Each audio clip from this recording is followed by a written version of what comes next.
You mentioned that you had one client who showed up all fucked up off heroin. How big of a factor do drugs quite often play in these situations? Like, do you frequently end up defending people where it's like basically impossible for you to understand why they did what they did, but they were off drugs, and that's like pretty much the only explanation? Yeah, all the time. Right. All the time. That's like kind of the root of a lot of societal ills, huh? Well, it depends upon what drugs they're on. And, you know, I was trying a murder case once, and I asked this guy, so what was the mood like in the van? And, you know, they're trying to say my client was doing a vendetta and he was going to exact revenge. I told you, man, it's laid back. We was smoking weed, you know? Right. So you don't really get many violent cases from weed. Right.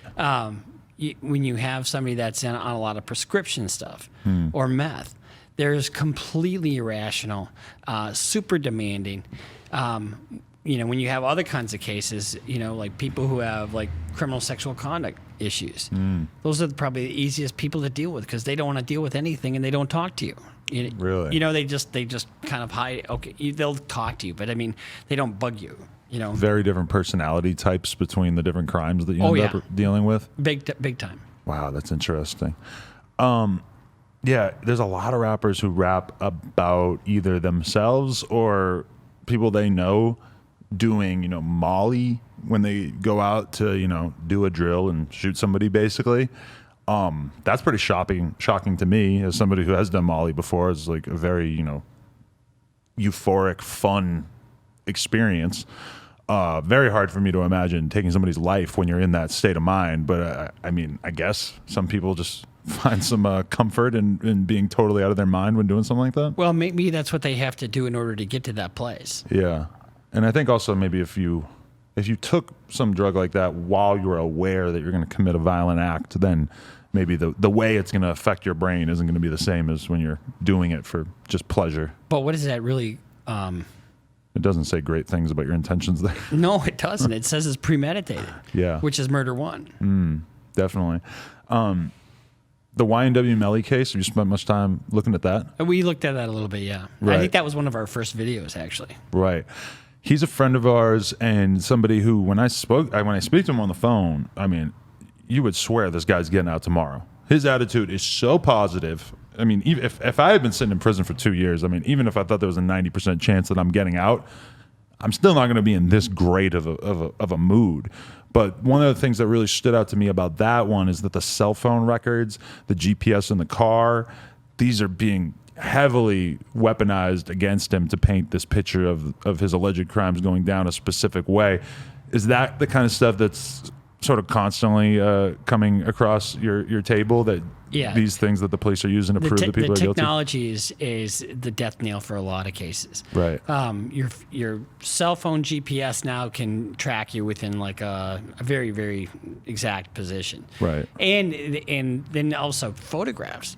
Photographs have metadata on them that have GPS locations on them. Right. So when you take your photograph with your cell phone, that's got GPS on it.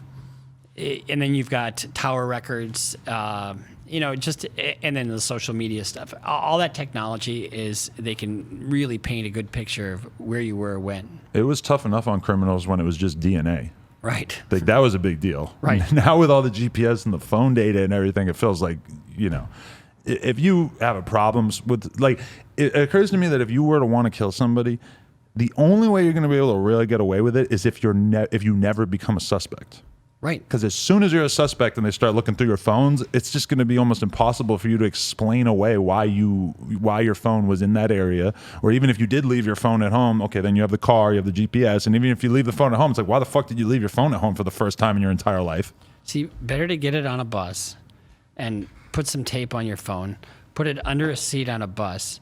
You go do the crime, your bus is going around, and so the phone's somewhere else. Then you go back to the bus and pick up your phone. Have you ever heard of someone doing this? No, I just made that. I just made that up. Wow, yeah, that's pretty bold right there. I'm trying to imagine being in the cop's shoes there and being like, so you just got on a bus for a couple hours and just sort of went around in circles? Interesting. I saw you were thinking about starting a Twitch channel. Do you have any like plans for this business going forward? Do you think of it as a business at all? Is the money even consequential compared to your day job? Oh, we're doing pretty well actually. I'm shocked at how much we're making, and you know the Twitch thing. You know, I don't know much about Twitch, but Michael's the brains of the operation. So I think once we get up to like 500,000 subscribers, we'll probably try something like that. Or do you are you were saying that you have more cases that you're going to be dealing with, and like more cases that you're taking on now that COVID is ending? Do you think that that's in any way going to cut down on the amount of time you're able to put into doing this? Oh, not really, because we do it on the weekends. It's not a full-time thing. Right. We my trial schedule coming up is absolutely crazy. Yeah. I've got some big trials coming up, and so just gonna have to let these things shake out because the courts are so backed up, and they're dealing with in custody felonies first. But this is just something where the two of us are doing it, and it's just the two of us. It's just my son and I. He does all the editing, and he selects all the music, and then we kind of work on stuff together. And it's a great project for the two of us to work together. It brings us, we have regular contact. It brings us close. Definitely. Have you gotten a client yet who knew about you from the YouTube channel first? Yeah, several. Really? Yeah. Wow. Yeah. So they're going out of their way to contact you. So it's pretty good advertising. Even if you weren't making money off it, it would be worth doing in that regard, huh? Oh yeah, I've actually made more money from that than the channel itself. Wow. And we've been doing pretty well with the channel. Damn, that's great. Are there any other like lawyers that you can imagine yourself collaborating with in this space? Because I remember like when the 6ix9ine case was going down, there was some lawyer that was like making Instagram videos and ended up on World Star over and over, and that was, I think, the first time just offering his opinion on the case and everything and going viral with it. And that sort of occurred to me like, oh, like the media landscape is kind of thirsty for people who can speak authoritatively about what's going on in these cases. Well, I don't know that I'd collaborate necessarily with another lawyer. I mean, my office partner is probably he was the president of the American Board of Criminal Lawyers. He's the best of the best of the best that ever was. And he's like in his 80s. But he's still trying cases like he's a young man. No one told him to quit yet. Wow. And then we've got I've had a little bit of a relationship with F. Lee Bailey. He came out. I had him speak to a group. I was the president for the National Board of a National Academy of Certified Trial Lawyers in Minnesota, and I brought F. Lee Bailey out, and we've kind of established a little relationship there. So that's something we could probably work with. But one of the things I'd like to do is this is kind of nice, a little long form interview, a little back and forth. There's a guy that spent, he was just on Ari Melber's show, and he spent 20 years in solitary. I mean, he was tortured, basically. Wow. And so bringing light to stuff like that from the Innocence Project, and then mix in a little bit of the pop culture stuff, too. Yeah, because I feel like you have to do the pop culture stuff or the drill stuff or whatever, because that's what people are going to really pay attention to.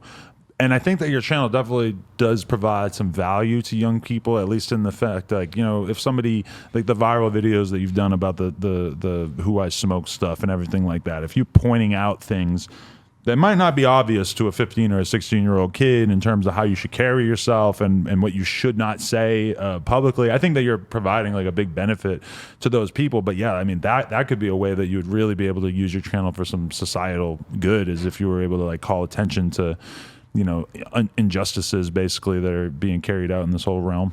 That Who I Smoke, that's over 1 million views already, and that's only like about a month and a half old. Right, and that was that was one of the biggest, craziest beefs that we've seen play out in music in recent memory, at least. Relatively unpopular artists, not unpopular, but not super well known, and then these songs become giant cultural milestones. It's kind of crazy. I did have one of them reach out to me about playing golf. Who was it? Spinna Benz? I think so. It was one of them. Do you play golf? Oh yeah. Oh, okay. Yeah.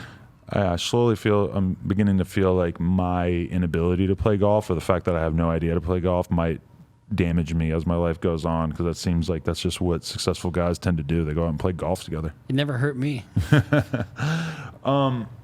Okay, so in terms of the future from here? What do you want people to keep an eye out for? What are you looking forward to? What anything that people need to know about? Well, we're going to be following this Potter case. That's that Dante Wright.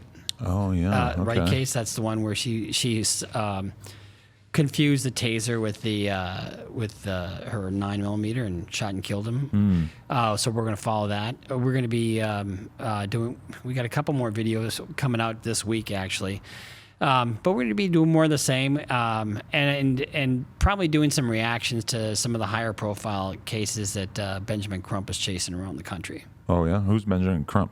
He's the civil rights lawyer that's raking in all the Benjamins from all these different civil rights cases with these guys.